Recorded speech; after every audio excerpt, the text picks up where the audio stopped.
अस्सलाम वालेकुम, this is Iqra Usman. KPS family में आप सबको खुशामदीद कहती हूँ। बेसिकली हम लोग स्टार्ट करने जा रहे हैं फर्स्ट ईयर और 9th क्लास का न्यू सिलेबस, जो कि आप लोगों को बहुत ज़्यादा पे आउट करने के बाद हासिल होता है। हम आपको फ्री ऑफ कॉस्ट प्रोवाइड कर रहे हैं। तो सबसे पहले केमिस्ट्री का हम लोग सिलेबस देखते हैं। स्टार्ट करते हैं चैप्टर नंबर 1 से, जो कि हमारे पास है periodic table and periodic properties, जिसकी हम लोग एक्सरसाइज देखते हैं। सबसे पहले एक्सरसाइज के शॉर्ट क्वेश्चन। बेसिकली आप लोगों के पास जो प्रीवियस सिलेबस था उसके अंदर आप लोगों के पास जो शॉर्ट क्वेश्चंस होते थे जस्ट, उसके अलावा न्यूमेरिकल प्रॉब्लम्स थोड़े बहुत होते थे। अदरवाइज केमिस्ट्री में ज़्यादा न्यूमेरिकल प्रॉब्लम्स भी नहीं होते। अब जो है न्यू सिलेबस के मुताबिक आप लोगों के शॉर्ट क्वेश्चंस अलग से हैं, उसके अलावा डिस्क्रिप्टिव क्वेश्चंस जो हैं वो सेपरेट हैं। तो सबसे पहले शॉर्ट क्वेश्चंस को देखते हैं। क्वेश्चन नंबर 1 है आप लोगों का, what is first ionization energy, give an example. First ionization energy होती क्या है और उसके आप एक मिसाल भी दें। Basically, first ionization energy is the amount of energy required to remove 1 mole of electron to form 1 mole of gaseous positive ion. First ionization energy होती क्या है? ये अमाउंट ऑफ एनर्जी होती है, एनर्जी की वो अमाउंट जो कि हमें रिक्वायर्ड होती है। रिक्वायर्ड होती है किसके लिए? 1 मोल ऑफ इलेक्ट्रॉन रिमूव करने के लिए। जब हम 1 मोल ऑफ इलेक्ट्रॉन रिमूव करते हैं किसी भी एटम के अंदर से, इलेक्ट्रॉन रिमूव करने के बाद हमारे पास गैशियस पॉजिटिव आयन बनता है। ठीक है, गैशियस पॉजिटिव आयन बनाने के लिए जब 1 मोल ऑफ इलेक्ट्रॉन रिमूव करने के लिए जो एनर्जी रिक्वायर्ड होती है उसको आयनाइजेशन एनर्जी कहते हैं। अगर फर्स्ट इलेक्ट्रॉन रिमूव कर रहे हैं तो फर्स्ट आयनाइजेशन एनर्जी होगी। इसके एग्जांपल देख लेते हैं। Na सोडियम यानी कि गैशियस फॉर्म में होगा। जब इसको हम इसमें से इलेक्ट्रॉन रिमूव करेंगे, इसमें से इलेक्ट्रॉन रिमूव हो गया तो हमारे पास Na पॉजिटिव यानी कि कैटाइन बन गया, गैशियस पॉजिटिव आयन बन गया। आयनाइजेशन एनर्जी जो इसकी यहाँ पे हमें रिक्वायर्ड होगी वो होगी 495.8 kilojoule per mole. This means it takes 495.8 kilojoule of energy to remove 1 mole of electron of gaseous sodium atom. Okay, now question number 2, explain why sulfur has a lower first ionization energy than phosphorus। Sulphur की first ionization energy जो है वो lower होती है phosphorus से। ऐसा क्यों होता है?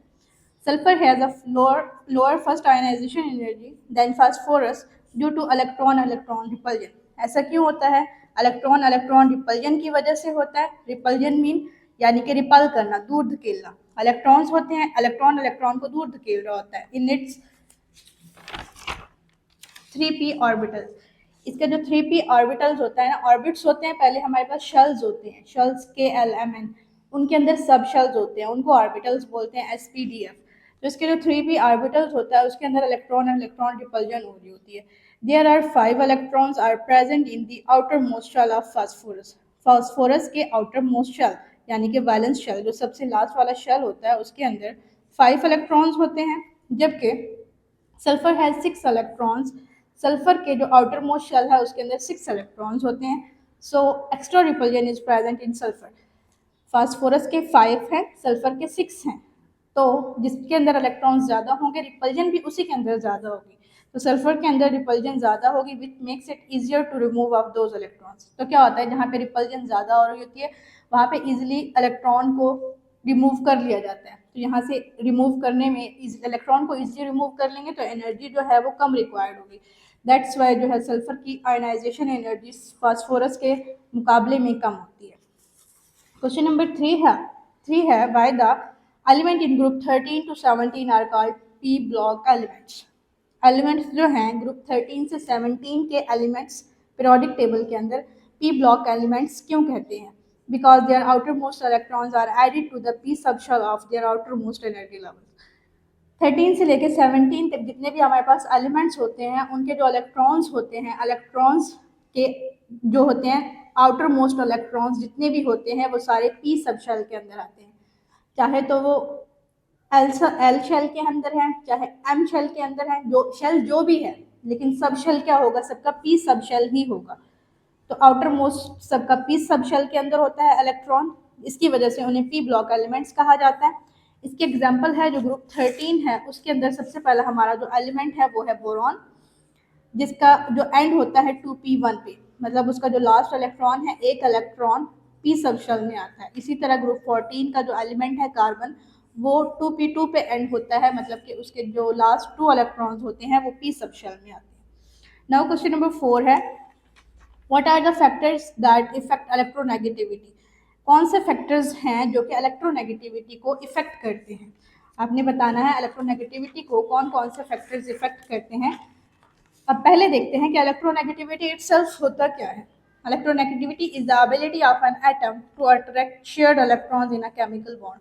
केमिकल बॉन्ड जब दो एटम्स के दरमियान में होता है, केमिकल बॉन्ड मीन इलेक्ट्रॉन्स का शेयरिंग होना। शेयर जब करते हैं इलेक्ट्रॉन्स दो एटम्स के अंदर, तो उनकी जो एबिलिटी होती है किसी भी एक एटम की, एक एटम ज़्यादा अट्रैक्ट कर रहा होता है, एक एटम कम कर रहा होता है, बाज़ दफ़ा ऐसा होता है। तो जो उनकी एबिलिटी होती है अट्रैक्ट करने की उस शेयर्ड इलेक्ट्रॉन को, उस शेयर्ड पेयर को, तो उसको कहते हैं इलेक्ट्रोनेगेटिविटी। सेवरल की factors effect on elements electronegativity. किसी भी एलिमेंट के इलेक्ट्रोनेगेटिविटी पे बहुत ज़्यादा फैक्टर्स इफेक्ट कर रहे होते हैं। सबसे पहले है एटॉमिक रेडियस। एटॉमिक रेडियस पे सबसे पहले एटॉमिक रेडियस है, एटॉमिक रेडियस उस पर डिपेंड कर रहा होता है नेगेटिविटी पे। उसके बाद न्यूक्लियर चार्ज है, न्यूक्लियर चार्ज भी डिपेंड करता है। न्यूक्लियर चार्ज भी नंबर ऑफ प्रोटॉन्स, उसके अंदर कितने नंबर ऑफ प्रोटॉन्स हैं। Shielding effect, electronic configuration and oxidation state, ये हमारे पास कुछ टर्म्स हैं जो कि इलेक्ट्रोनेगेटिविटी को इफेक्ट करती हैं। नेक्स्ट है question number 5, what factors are responsible for the increasing reactivity of alkali metals as you move down the group। जैसे जैसे आप लोग पीरियोडिक टेबल में ग्रुप में आते हैं ऊपर से नीचे की तरफ, तो अल्कली मेटल्स की रिएक्टिविटी इंक्रीज होती है। अल्कली मेटल की रिएक्टिविटी इंक्रीज होने का सबब क्या है, फैक्टर्स क्या है, क्यों इंक्रीज होती है। The increasing reactivity of alkali metals as you move down the group is mainly due to the following factors। कुछ फैक्टर्स हैं जो कि नीचे दिए हुए हैं, इनकी वजह से उसकी रिएक्टिविटी इंक्रीज होती है। वो फैक्टर्स कौन कौन से हैं। सबसे पहला है इंक्रीजिंग एटॉमिक रेडियस। जैसे जैसे हम ग्रुप में नीचे की तरफ आते हैं, एटॉमिक रेडियस इंक्रीज होता जाता है एलिमेंट्स का, जिसकी वजह से उनकी रिएक्टिविटी भी इंक्रीज होती है। डिक्रीजिंग आयनाइजेशन एनर्जी, ग्रुप में जैसे ही नीचे आते हैं आयनाइजेशन एनर्जी डिक्रीज होती जाती है। Greater shielding effect, shielding effect ज़्यादा होता जाता है ग्रुप्स में। फॉर्मेशन ऑफ आइंस, आइंस ज़्यादा बनना शुरू हो जाते हैं। ये सारे फैक्टर्स हैं जो कि अल्कली मेटल्स की रिएक्टिविटी को इंक्रीज करते हैं। नेक्स्ट है question number 6, why some of the elements show variable oxidation numbers while others do not. कुछ एलिमेंट्स होते हैं जो कि वेरिएबल ऑक्सीडेशन नंबर शो करते हैं, मतलब उनके ऑक्सीडेशन नंबर्स डिफरेंट होते हैं कुछ एलिमेंट्स के, जबकि कुछ के नहीं होते। ऐसा क्यों होता है। The ability of some elements to show variable oxidation states while others do not depend on the electronic configuration and stability of element. तो ये जो एबिलिटी है कि कुछ एलिमेंट्स के ऑक्सीडेशन नंबर्स मुख्तलिफ होते हैं लेकिन कुछ के नहीं होते, ये एबिलिटी बेसिकली डिपेंड कर रही होती है इलेक्ट्रॉनिक कन्फिग्रेशन पे और स्टेबिलिटी ऑफ एलिमेंट पे। एलिमेंट की स्टेबिलिटी पे डिपेंड करती है या फिर एलिमेंट्स के इलेक्ट्रॉनिक कन्फिग्रेशन पे डिपेंड कर रही होती है। Element show variable oxidation state when they have multiple. Elements कब हमारे पास डिफरेंट ऑक्सीडेशन स्टेट शो करते हैं, जब उनके पास मल्टीपल इलेक्ट्रॉन्स होते हैं उनके वैलेंस शेल में। Multiple electrons in their valence shell, उनके वैलेंस शेल में, आखिरी शेल में मल्टीपल इलेक्ट्रॉन्स होते हैं, तब वो डिफरेंट ऑक्सीडेशन स्टेट शो करते हैं, allowing them to lose different numbers of electrons. जब एक से ज़्यादा इलेक्ट्रॉन्स होंगे, एक इलेक्ट्रॉन लूज करेंगे तो क्या होगा, ऑक्सीडेशन नंबर डिफरेंट होगी। दो इलेक्ट्रॉन्स लूज करेंगे तो ऑक्सीडेशन जो स्टेट होगी वो डिफरेंट होगी। 3 लूज करने पे डिफरेंट होगी। तो हर एक मोमेंट पे उसकी जो ऑक्सीडेशन स्टेट होगी वो डिफरेंट होती जाएगी। तो इसी वजह से जो होते हैं ये डिपेंड कर रहा होता है इलेक्ट्रॉनिक कन्फिग्रेशन पे। जिस एलिमेंट का इलेक्ट्रॉनिक कन्फिग्रेशन जैसी होगी वो उसी हिसाब से ऑक्सीडेशन स्टेट शो करेगा। Next question number 7, identify the element which is in period 5 and group 15। एक ऐसा एलिमेंट आप लोगों ने बताना है जो कि पीरियड उसका 5 हो, 5 पीरियड के अंदर वो लाई करता हो और ग्रुप उसका 15 हो। तो वो जो एलिमेंट है वो है एंटीमनी। उसको जाहिर करते हैं SB से, उसका जो जिसको डिनोट किया जाता है SB से, capital S small b, antimony उसको बोलते हैं पीरियोडिक टेबल के अंदर, जो कि ग्रुप 5 के अंदर, सॉरी ग्रुप 15 के अंदर और पीरियड 5 के अंदर होता है। Question number 8, why oxides of sodium and magnesium are more ionic than the oxides of nitrogen and phosphorus। अब वो पूछ रहे हैं सोडियम और मैग्नीशियम के जो ऑक्साइड्स होते हैं वो मोर आयनिक होते हैं than the oxides of nitrogen and phosphorus. Nitrogen और फास्फोरस के ऑक्साइड से ज़्यादा आयनिक होते हैं सोडियम और मैग्नीशियम के ऑक्साइड्स। ऐसा क्यों होता है। Oxides of sodium and magnesium are more ionic than the oxides of nitrogen and phosphorus due to the following reasons. उसके कुछ रीजंस हैं जो कि नीचे गिवन है। सबसे पहले है रीज़न जो है वो है इलेक्ट्रोनेगेटिविटी डिफरेंस। उनके अंदर जो होता है इलेक्ट्रोनेगेटिविटी का डिफरेंस होता है ऑक्साइड्स के अंदर, जिसकी वजह से वो उनके ऑक्साइड्स डिफरेंट हो जाते हैं। हम देखते हैं sodium Na, sodium Mg, magnesium. Sodium and magnesium are metals with low electronegativity. Sodium और मैग्नीशियम की इलेक्ट्रोनेगेटिविटीज कम होती हैं, जबकि नाइट्रोजन एंड फास्फोरस जो है वो नॉन मेटल्स होती हैं और उनकी इलेक्ट्रोनेगेटिविटीज ज़्यादा होती हैं। ठीक है, सोडियम और मैग्नीशियम मेटल्स हैं विद लो इलेक्ट्रोनेगेटिविटीज, जबकि nitrogen and phosphorus non metals हैं with high electronegativities. That's why जो उनके ऑक्साइड्स हैं वो डिफरेंट होगी। दो जो है नॉन मेटल्स हैं, दो मेटल्स हैं, तो ऑक्साइड्स भी उनके बेसिकली डिफरेंट होंगे। नेक्स्ट है nature of bonding. Sodium oxide and magnesium oxide exhibit strong ionic bonding. ठीक है, अब जो है सोडियम के और मैग्नीशियम के देखें, sodium oxide and magnesium oxide, sodium के ऑक्साइड और मैग्नीशियम के ऑक्साइड जो हैं उनकी स्ट्रॉन्ग आयनिक बॉन्डिंग होती है। आयनिक बॉन्डिंग उनकी बहुत ज़्यादा स्ट्रॉन्ग होती है, जबकि while the oxides of nitrogen and phosphorus forms covalent bonds, जबकि मैग्नीशियम के या फिर नाइट्रोजन के या फिर फास्फोरस के आप कब देखते हैं ऑक्साइड्स, तो वो कोवलेंट बॉन्ड में आते हैं। ठीक है, सोडियम के और मैग्नीशियम के आयनिक बॉन्ड में आते हैं, नाइट्रोजन और फास्फोरस के कोवलेंट बॉन्ड में आते हैं, which result in less ionic character. तो जब ये कोवलेंट बॉन्ड में आ गए तो आयनिक करेक्टर इनका कम हो जाता है। ठीक है, क्वेश्चन नंबर 9 है, give reason for the different chemical reactivities of sodium and magnesium. आप लोगों ने रीजंस बताने हैं कि सोडियम और मैग्नीशियम की केमिकल रिएक्टिविटीज डिफरेंट होती है टूवर्ड ऑक्सीजन एंड क्लोरीन। जब ये ऑक्सीजन और क्लोरीन के साथ रिएक्ट करते हैं तो इनकी केमिकल रिएक्टिविटीज डिफरेंट क्यों होती हैं, ये बताना। Sodium and magnesium show different chemical reactivities toward oxygen and chlorine due to differences in their electronic configuration, ionization energies and metallic character. क्यों होती है केमिकल रिएक्टिविटीज डिफरेंट? किसकी वजह से? इलेक्ट्रॉनिक कन्फिग्रेशन की वजह से होती है, आयनाइजेशन एनर्जी की वजह से होती है और मेटालिक करेक्टर की वजह से होती है। सबसे पहले बात करते हैं ऑक्सीजन की। ठीक है, reactivity toward oxygen. Sodium forms Na2O, मतलब जो है sodium oxide by losing 1 electron पर एटम।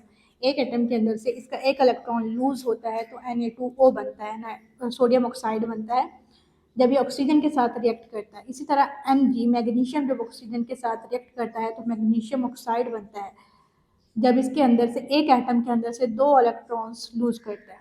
सोडियम एक इलेक्ट्रॉन लूज करता है तो सोडियम ऑक्साइड बनता है, मैग्नीशियम जो है 2 इलेक्ट्रॉन लूज करने पे मैग्नीशियम ऑक्साइड बनाता है। इसकी रीज़न क्या है? Sodium has lower ionization energy and greater metallic character. Sodium की आयनाइजेशन एनर्जी लो होती है लेकिन मेटालिक करेक्टर बहुत ज़्यादा होता है, जो कि उसे making it easier to lose its single valence electron compared to magnesium which must lose 2 electron। ठीक है, जो कि उसे हेल्प आउट करता है कि उसका जो सिंगल वैलेंस इलेक्ट्रॉन है उसको इजीली रिमूव कर सके।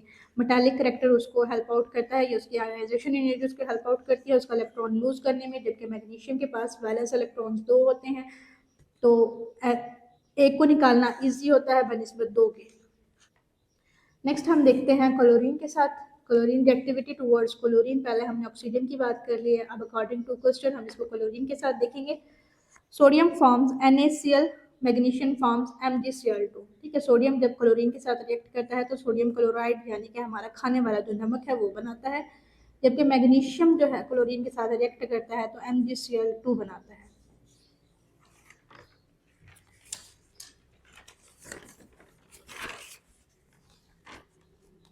Sodium reacts faster with chlorine due to lower ionization energy and simpler electron loss। Sodium जो है क्लोरीन के साथ ज़्यादा तेज़ी से रिएक्ट करता है, सोडियम क्लोरीन के साथ ज़्यादा तेज़ी से रेडली रिएक्ट करता है क्योंकि इसकी आयनाइजेशन एनर्जी लो होती है और इसका इलेक्ट्रॉन जो है वो ईजिली ये डिनोट कर सकता है। क्लोरीन के अंदर इलेक्ट्रॉन गेन करने की एबिलिटी होती है, सोडियम के अंदर डिनोट करने की।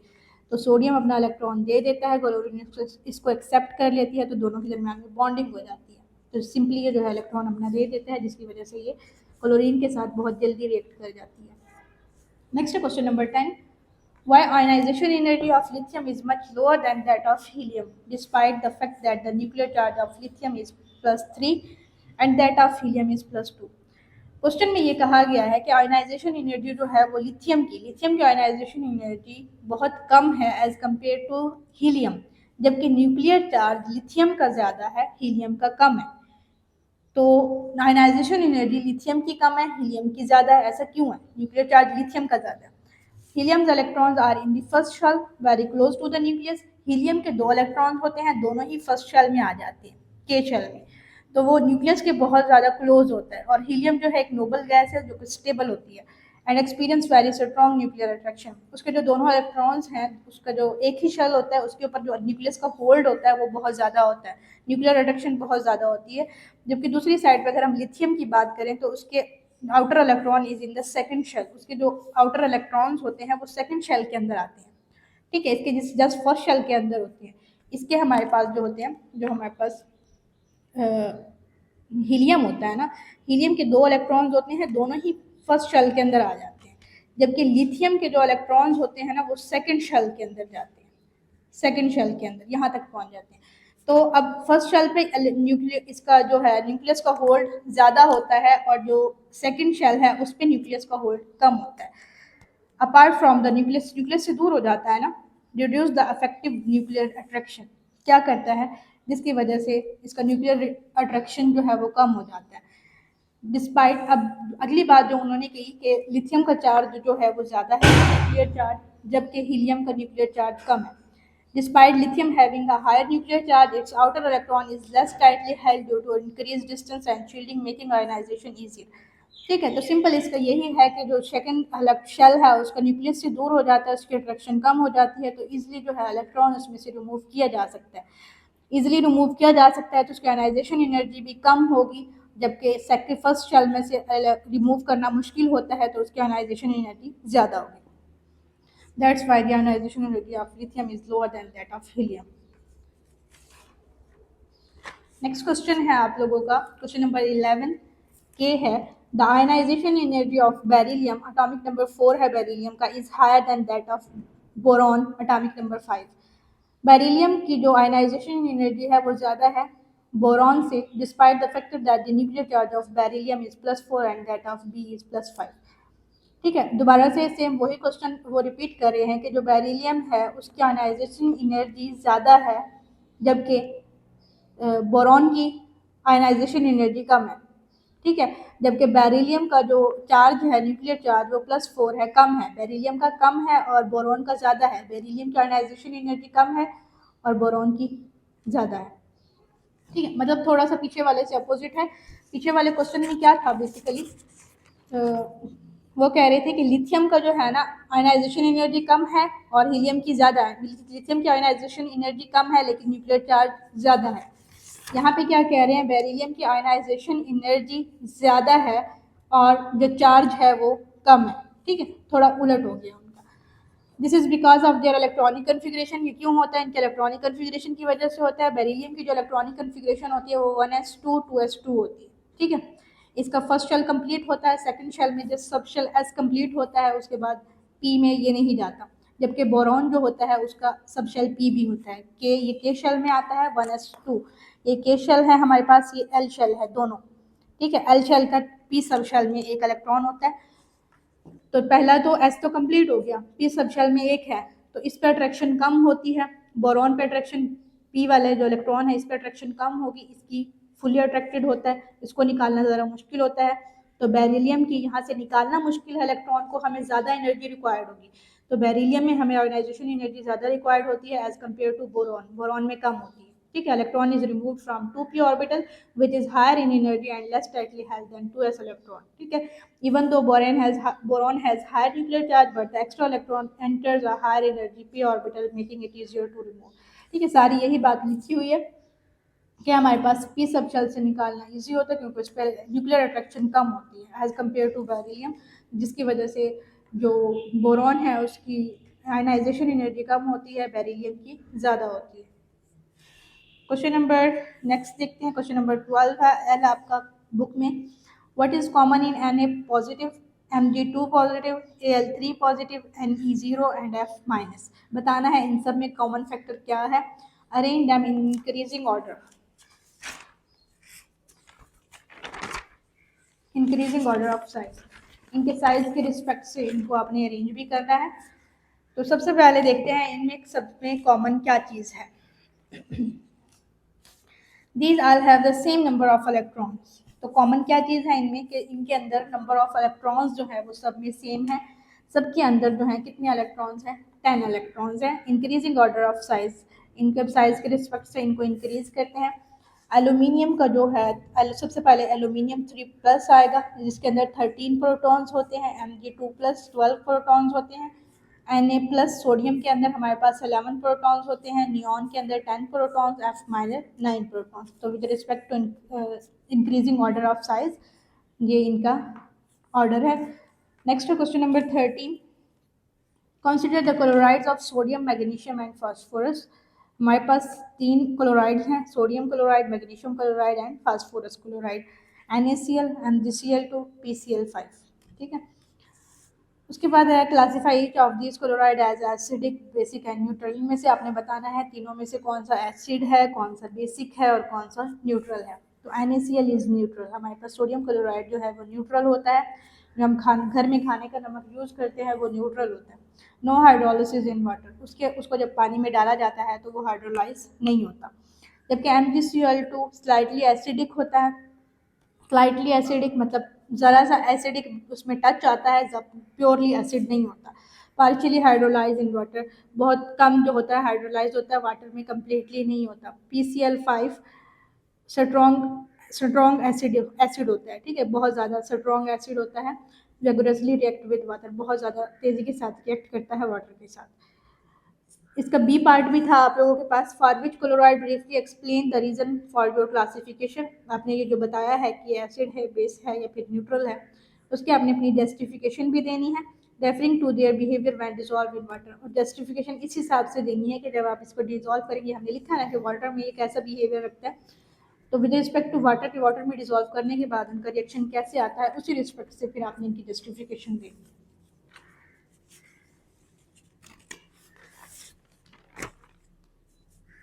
सबसे पहले देखते हैं NaCl की, सोडियम क्लोराइड की। सोडियम क्लोराइड को जब डिजॉल्व किया जाता है वाटर में विदाउट अंडरगोइंग हाइड्रोलिसिस, ये डिजॉल्व हो जाता है जबकि इसकी हाइड्रोलिसिस नहीं होती। इसके आयंस बन जाते हैं sodium Na positive and Cl negative ions do not react with water, so solution remains neutral. जो इसके जो आयंस होते हैं ना, Na positive and Cl negative, hydrolysis नहीं होती तो हमारे पास आयंस भी नहीं बनते, तो ये जो है वाटर के साथ रिएक्ट नहीं करते और जो हमारे पास सोल्यूशन होता है वो न्यूट्रल रहता है। उसके बाद आ जाते हैं MgCl2 पे, magnesium dichloride, dissolve in water and undergoes partial hydrolysis. जब इसको पानी में डाला जाता है तो इसको ये पार्शियली हाइड्रोलाइज होता है। ठीक है, आयंस बनते हैं लेकिन बहुत ज़्यादा नहीं बनते, बहुत कम बनते हैं। इसमें सोडियम क्लोराइड में बिल्कुल नहीं बनते, जबकि MgCl2 में कम बनते हैं। Mg2 positive is a small highly charged particle that polarizes water. अब जब MgCl2 को पानी में डाला जाता है तो Mg2 पॉजिटिव इसका एक कैटाइन होता है जो कि बहुत ज़्यादा हाईली चार्ज पार्टिकल होता है। ठीक है, तो ये पोलराइज कर देता है पानी को जब पोलराइज होता है तो उसके अंदर से H पॉजिटिव आयंस जो होते हैं वो रिलीज होते हैं, जो कि उसको स्लाइटली एसिडिक बनाते हैं। ठीक है, बिल्कुल हल्का सा टच इसमें एसिड का आ जाता है। उसके बाद आते हैं PCl5 यानी phosphorus pentachloride, reacts vigorously with water. After reaction both products formed are acid। ये बहुत ज़्यादा तेज़ी से रिएक्ट करता है पानी के साथ। जब रिएक्ट करने के बाद हमारे पास जो प्रोडक्ट्स बनती हैं, दोनों ही प्रोडक्ट्स क्या होती हैं, एसिड होती हैं। ठीक है, जब फास्फोरस पेंटाक्लोराइड को पानी में डाला जाता है तो हमारे पास 2 प्रोडक्ट्स बनती हैं, दोनों ही प्रोडक्ट्स जो होती हैं वो एसिड्स होती हैं, तो सोल्यूशन जो होता है हमारे पास वो स्ट्रॉन्गली एसिड होता है। ये जो थे आप लोगों के क्वेश्चंस, शॉर्ट क्वेश्चंस कंप्लीट हो गए हैं यहाँ तक। उसके बाद इंशाल्लाह हम लोग करेंगे नेक्स्ट कंस्ट्रक्टिव। जी, तो अब हम चलते हैं अपने डिस्क्रिप्टिव क्वेश्चंस की तरफ। डिस्क्रिप्टिव क्वेश्चंस में हमारा क्वेश्चन नंबर 3 से स्टार्ट हो रहा है।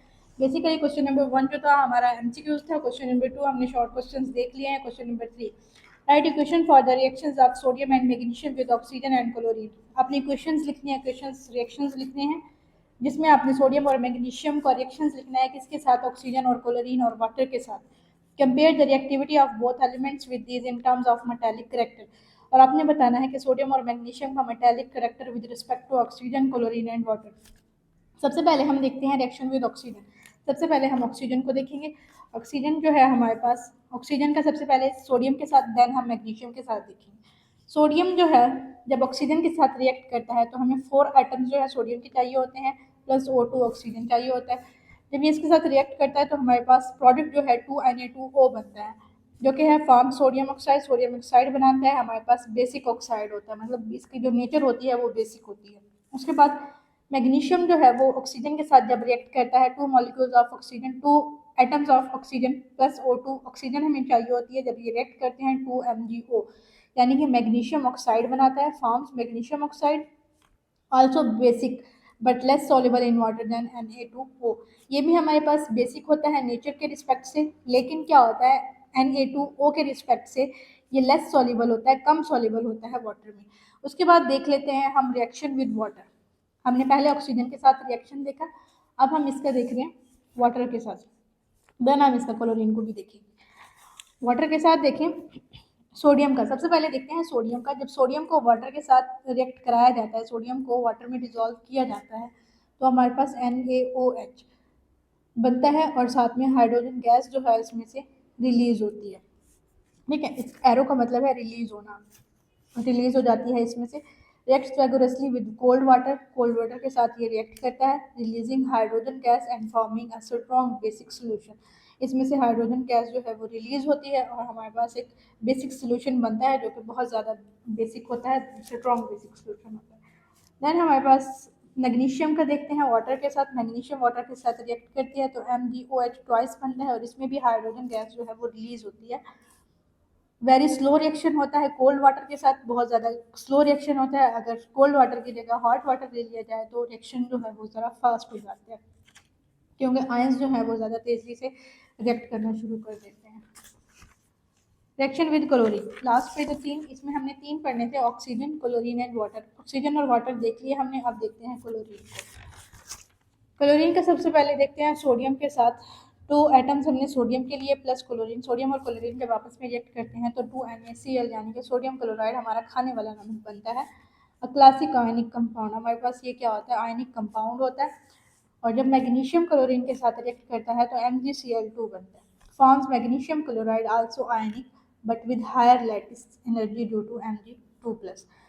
ठीक है, क्या होता है, मैग्नीशियम को आयनिक होता है, जैसे सोडियम क्लोराइड आयनिक कंपाउंड था, ये भी आयनिक होता है, लेकिन इसकी जो लैटिस एनर्जी होती है वो बहुत ज़्यादा होती है, क्योंकि इसके अंदर जो गैशियस पॉजिटिव आयन होते हैं वो बहुत ज़्यादा होते हैं।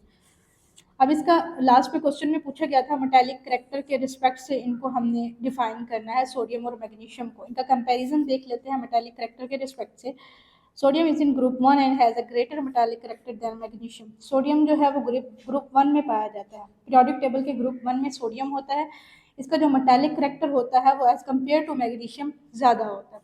Metallic character increases down the group and decreases across a period. Metallic character जो है जैसे जैसे हम ग्रुप में नीचे की तरफ आते हैं तो डिक्रीज होता है, जैसे जैसे हम पीरियड में लेफ्ट टू राइट जाते हैं तो ये इंक्रीज होता है, सॉरी डाउनवर्ड जो है वो इंक्रीज होता है, जबकि लेफ्ट टू राइट डिक्रीज होता है। Sodium is more electropositive, loses electrons more readily and is more reactive specially with water.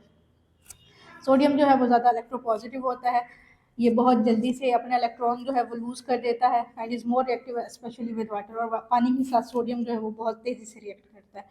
Next आप लोगों का डिस्क्रिप्टिव क्वेश्चन है, question number 4। Explain with the help of equation acidic and basic behaviour of oxides and chlorides.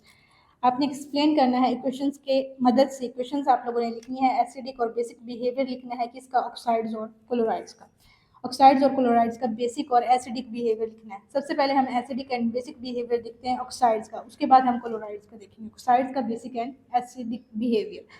Acidic oxides सबसे पहले देखते हैं, acidic oxides, then देखेंगे basic oxides. Acidic oxides these react with water, ये क्या करते हैं, एसिडिक ऑक्साइड्स जो होते हैं हमारे रिएक्ट करते हैं वाटर के साथ, पानी के साथ, टू फॉर्म एसिड्स, एसिड्स बनाने के लिए। पानी के साथ ही रिएक्ट करते हैं एसिड्स बनाने के लिए। एग्जांपल देख लेते हैं इसकी इक्वेशन के हिसाब से। सबसे पहले हम लेते हैं अपना सल्फर ऑक्साइड, ये हमारे पास एक एसिडिक ऑक्साइड है। ये सल्फर ऑक्साइड जब पानी के साथ रिएक्ट करता है तो H2SO3 यानी सल्फ्यूरस एसिड बनता है। H2SO4 सल्फ्यूरिक एसिड होता है, यहाँ पे है H2SO3 जो कि सल्फ्यूरस एसिड है। उसके बाद फास्फोरस पेंटाऑक्साइड, ये भी एक एसिडिक ऑक्साइड है, जब इसको पानी के साथ रिएक्ट कराया जाता है तो हमारे पास 2H3PO4 यानी कि फास्फोरिक एसिड बनता है। फास्फोरिक एसिड बनता है, यहाँ पे हमारे पास ये तो हो गया हमारा एसिडिक ऑक्साइड। अब हम इसी के देखते हैं बेसिक ऑक्साइड देखते हैं। These react with water to form bases. यहाँ पे हमारे पास जो आउटपुट में ये जो दो बने हैं ये दोनों एसिड है, ठीक है। आप लोगों ने देखा हमारे पास आउटपुट में एसिड है। अब हमने बेसिक ऑक्साइड देखना है, तो हम जब बेसिक ऑक्साइड यानी कि हमारे पास रिजल्ट में प्रोडक्ट में हमारे पास बेस बननी चाहिए। सबसे पहले हम सोडियम ऑक्साइड को देखते हैं, Na2O सोडियम ऑक्साइड है हमारे पास, ये ऑक्साइड है। ऑक्साइड को जब हम पानी के साथ रिएक्ट कराते हैं तो हमारे पास 2NaOH यानी कि एक बेस बनती है। इसी तरह मैग्नीशियम ऑक्साइड है, मैग्नीशियम MgO, मैग्नीशियम ऑक्साइड को वाटर के साथ रिएक्ट कराएंगे तो MgOH ट्वाइस यानी कि एक बेस बनेगी। यहाँ पे ये बेसिक ऑक्साइड हमारे पास दो आ गए, यहाँ पे दो एसिडिक ऑक्साइड आए थे। उसके बाद हम देखते हैं acidic and basic behaviour of chlorides. हमने किसके देखे थे पहले? ऑक्साइड्स के देख लिए, acidic and basic behaviour of oxide के देखे हैं। अब हम देखते हैं acidic and basic behaviour of chlorides, chlorides के देखते हैं। सबसे पहले देखेंगे इसका एसिडिक क्लोराइड्स, एसिडिक बिहेवियर देखेंगे क्लोराइड्स का, देन हम उसका बेसिक बिहेवियर देखेंगे क्लोराइड्स का। These react with water to form acids. Acidic chlorides जब रिएक्ट करते हैं वाटर के साथ तो एसिड्स बनाते हैं। सबसे पहले हम लेते हैं फास्फोरस पेंटाक्लोराइड। फास्फोरस पेंटाक्लोराइड जो है वो एक एसिडिक क्लोराइड है। जब पानी के साथ ये रिएक्ट करता है तो एक एसिड बनता है हमारे पास। PCl5 वाटर के साथ रिएक्ट किया, H3PO4 ये हमारे पास एक एसिड है, एसिड बना, और साथ में +5 HCl हाइड्रोजन क्लोराइड भी हमारे पास बनेगा। प्रोडक्ट में हाइड्रोजन क्लोराइड भी आएगा। उसके बाद हमारे पास है बेसिक क्लोराइड, ये तो था एसिडिक क्लोराइड। यहाँ पे basic chloride, this dissolve in water to form base, ठीक है। ये जो बेसिक क्लोराइड है हमारे पास, इनको जब पानी में डाला जाता है तो हमारे पास बनते हैं बेसिस, हमारे पास बनती हैं। इसकी एग्जांपल देख लेते हैं। सोडियम क्लोराइड, हमारे पास सोडियम क्लोराइड जो है एक हमारा बेस है, बेसिक क्लोराइड है सोडियम क्लोराइड। जब इसको पानी में डालेंगे, जब NaCl को पानी में डालेंगे तो यहाँ हमारे पास Na बनेगा। सॉरी यहाँ पे थोड़ी सी मिस्टेक हो गई, Na पॉजिटिव 2, यहाँ पे सोडियम बनेगा, यहाँ पे हमारे पास फिर साथ में क्लोरीन, दोनों हमारे पास जो है ये आयंस बन जाएंगे, पॉजिटिव आयन और नेगेटिव आयन, हमारे पास बेस बन जाएगा। उसके बाद देखते हैं हमारा ये क्वेश्चन नंबर 5 है, डिस्क्रिप्टिव क्वेश्चन का question number 5। Describe the factors affecting and periodic trends of electron affinity. आपने देखना है फैक्टर्स जो है इफेक्ट कर रहे होते हैं किसको, इलेक्ट्रॉन अफिनिटी को, कौन कौन से फैक्टर्स इफेक्ट करते हैं, और देन उसका पीरियोडिक ट्रेंड भी देखना है कि पीरियोडिक टेबल में इलेक्ट्रॉन अफिनिटी कैसी होती है। सबसे पहले जो इसको फैक्टर्स इफेक्ट करते हैं इलेक्ट्रॉन अफिनिटी को, उनको देखते हैं। सबसे पहला जो फैक्टर है वो है एटॉमिक साइज। एटॉमिक साइज कैसे इसको इफेक्ट करता है? Larger will be the atomic size, lower will be the electron affinity. जैसे जैसे हम लोग ग्रुप में नीचे की तरफ आते हैं तो हमारा साइज जो है वो इंक्रीज होना शुरू हो जाता है, एटॉमिक साइज। एटॉमिक साइज जैसे जैसे इंक्रीज होगा तो हमारे पास इलेक्ट्रॉन अफिनिटी जो है वो लोअर होती जाएगी, एंड वाइस वर्सा। मतलब पीरियड्स में ग्रुप में ये इंक्रीज हो रहा है तो पीरियड्स में जैसे जैसे साइज डिक्रीज होगा तो इलेक्ट्रॉन अफिनिटी इंक्रीज होगी, ठीक है। उसके बाद हमारे पास आ जाता है न्यूक्लियर चार्ज। न्यूक्लियर चार्ज क्या होता है? A higher nuclear charge increases the attraction for an added electron, so electron affinity increases. Nuclear charge जो है जैसे जैसे न्यूक्लियर चार्ज इंक्रीज होगा, न्यूक्लियर चार्ज इंक्रीज होने का मतलब है कि न्यूक्लियर की जो अट्रैक्शन है इलेक्ट्रॉन्स पे वो इंक्रीज हो रही है, तो अट्रैक्शन जो है वो इंक्रीज होगी तो इलेक्ट्रॉन अफिनिटी भी इंक्रीज होगी, ठीक है। न्यूक्लियर का चार्ज जैसे जैसे इंक्रीज होगा तो इलेक्ट्रॉन अफिनिटी भी इंक्रीज होगी, जैसे जैसे न्यूक्लियर चार्ज डिक्रीज होगा इलेक्ट्रॉन अफिनिटी भी डिक्रीज होगी। थर्ड आपका पॉइंट है electronic configuration. Atoms with stable electronic configuration have low electron affinity because addition of an electron disrupt stability, ठीक है। ऐसे आइटम्स जिनकी इलेक्ट्रॉनिक कन्फिग्रेशन स्टेबल होती है, स्टेबल इलेक्ट्रॉनिक कन्फिग्रेशन होती है, यानी कि उनको इलेक्ट्रॉन लेने की या फिर देने की ज़रूरत नहीं होती। जैसे कि हमारे पास नोबल गैसेज होती हैं, उनकी वो स्टेबल होते हैं, उनके अंदर जैसे इलेक्ट्रॉन को ऐड किया जाए या निकाला जाए तो वो डिस्टर्ब हो जाते हैं। तो उनमें क्या होता है, उनकी इलेक्ट्रॉन अफिनिटी जो होती है लो होती है, उनकी इलेक्ट्रॉन अफिनिटी बहुत ज़्यादा लो होती है, स्टेबल जिनकी कन्फिग्रेशन होती है, और जिनकी स्टेबल कन्फिग्रेशन नहीं होती उनकी इलेक्ट्रॉन अफिनिटी ज़्यादा होती है। लास्ट आपका पॉइंट है shielding effect. Inner shell electrons shield the valence electrons from the nucleus which reduce the electron affinity, ठीक है। इनर शेल इलेक्ट्रॉन्स जो होते हैं वो वैलेंस इलेक्ट्रॉन्स को shield the valence electrons from the nucleus which reduce the electron affinity. Shield करते हैं, जो हमारे पास न्यूक्लियस जो है वैलेंस इलेक्ट्रॉन्स को शील्ड करता है, तो जो रिड्यूस हो जाती है इलेक्ट्रॉन एफिनिटी, मतलब शील्डिंग इफेक्ट जितनी ज़्यादा होगी हमारे पास इलेक्ट्रॉन एफिनिटी कम होती जाएगी। उसके बाद हम इसका देखते हैं पीरियोडिक ट्रेंड, देखते हैं इलेक्ट्रॉन एफिनिटी का across a period. Periodic trend में पहले पीरियड वाइज देखेंगे, फिर इसको ग्रुप वाइज देखेंगे। पीरियड में देखते हैं लेफ्ट टू राइट, जब हम लेफ्ट टू राइट मूव करते हैं तो इलेक्ट्रॉन एफिनिटी जो है वो इंक्रीज होती जाती है, ठीक है, इंक्रीज होती है due to increasing nuclear charge. जैसे जैसे उसका न्यूक्लियर चार्ज इंक्रीज होता जाता है, डिक्रीजिंग अटोमिक रेडियस डिक्रीज होता है और इसकी जो न्यूक्लियर चार्ज जो है वो इंक्रीज होता जाता है। उसके बाद ग्रुप में जब बात करते हैं टॉप टू बॉटम, ऊपर से जब नीचे आते हैं electron affinity decreases, electron affinity decrease होती जाती है due to larger size of atom. क्यों? क्योंकि उसका जो एटम जो होता है उसका साइज इंक्रीज होता जाता है, उसकी इलेक्ट्रॉन एफिनिटी ज़्यादा होती है, सॉरी डिक्रीज होती जाती है। जी नेक्स्ट क्वेश्चन है question number 6, descriptive question. Describe the factors affecting and periodic trends of ionization energy. Next last question में हमने इलेक्ट्रॉन एफिनिटी को देखा था, अब हमने आयनाइजेशन एनर्जी को देखना है। आयनाइजेशन एनर्जी को हम अपने शॉर्ट क्वेश्चन में भी डिफाइन कर चुके हैं। अब हमने बताना है कि कौन कौन से फैक्टर्स हैं जो कि आयनाइजेशन एनर्जी को अफेक्ट कर रहे होते हैं और इसका पीरियोडिक ट्रेंड भी देखना है। सबसे पहले देखते हैं फैक्टर्स जो इफेक्ट कर रहे हैं आयनाइजेशन एनर्जी को। सबसे पहला है atomic radius. Smaller atoms have higher ionization energy, जितना एटम का साइज छोटा होगा उसकी आयनाइजेशन एनर्जी उतनी ही ज़्यादा होगी। And larger atoms have low ionization energy, मतलब ग्रुप में जो है ऊपर से नीचे आयनाइजेशन एनर्जी कम होगी, क्योंकि ऊपर से नीचे जब आते हैं तो साइज जो है वो इंक्रीज होता जाता है, तो आयनाइजेशन एनर्जी डिक्रीज होगी। इसी तरह पीरियड्स में आयनाइजेशन एनर्जी जो है वो ज़्यादा होती है, मतलब पीरियोडिक ट्रेंड जो है वो यहीं से हमें पता चल गया इसका आयनाइजेशन एनर्जी का। उसके बाद जो सेकंड फैक्टर इसको इफेक्ट कर रहा होता है वो है nuclear charge. Higher nuclear charge increases attraction between the nucleus and electrons, increasing ionization energy. Nuclear charge जैसे जैसे इंक्रीज होगा इलेक्ट्रॉन्स और न्यूक्लियस के दरमियान में, न्यूक्लियर चार्ज इंक्रीज होने की वजह से आयनाइजेशन एनर्जी भी इंक्रीज होगी, ठीक है। जितना ज़्यादा न्यूक्लियर चार्ज होगा आयनाइजेशन एनर्जी उतनी ही ज़्यादा होगी। क्यों? न्यूक्लियर चार्ज ज़्यादा होगा मतलब इलेक्ट्रॉन्स पे होल्ड जो है वो न्यूक्लियस का ज़्यादा होगा। इलेक्ट्रॉन्स में जब होल्ड ज़्यादा होगा तो इलेक्ट्रॉन्स को निकालने में, बाहर निकालने में ज़्यादा एनर्जी रिक्वायर्ड होगी, तो आयनाइजेशन एनर्जी ज़्यादा होगी। शील्डिंग इफेक्ट देखते हैं, as shielding effect increases the ionization energy will be decreases, ठीक है। जैसे जैसे शील्डिंग इफेक्ट ज़्यादा होगा आयनाइजेशन एनर्जी कम होगी, मतलब इनका जो रिलेशन है वो इन्वर्स रिलेशन है, शील्डिंग इफेक्ट कम होगा तो आयनाइजेशन एनर्जी ज़्यादा होगी। नेक्स्ट जो है आपका इलेक्ट्रॉनिक कन्फिग्रेशन है। Atoms with stable configuration have higher ionization energy. ऐसे एटम जिनकी इलेक्ट्रॉनिक कन्फिग्रेशन स्टेबल होती है, ठीक है, उनका जो आयनाइजेशन एनर्जी होती है वो ज़्यादा होती है, और जिनकी इलेक्ट्रॉनिक कन्फिग्रेशन स्टेबल नहीं होती उनकी आयनाइजेशन एनर्जी कम होती है, ठीक है। स्टेबल कन्फिग्रेशन मतलब अगर आखिरी शेल जो है वो कंप्लीट है, उसमें से इलेक्ट्रॉन को निकालना चाहें तो मुश्किल होता है निकालना, तो ज़्यादा एनर्जी रिक्वायर्ड होगी। इसी तरह इसका पीरियोडिक ट्रेंड देख लेते हैं पीरियोडिक टेबल में।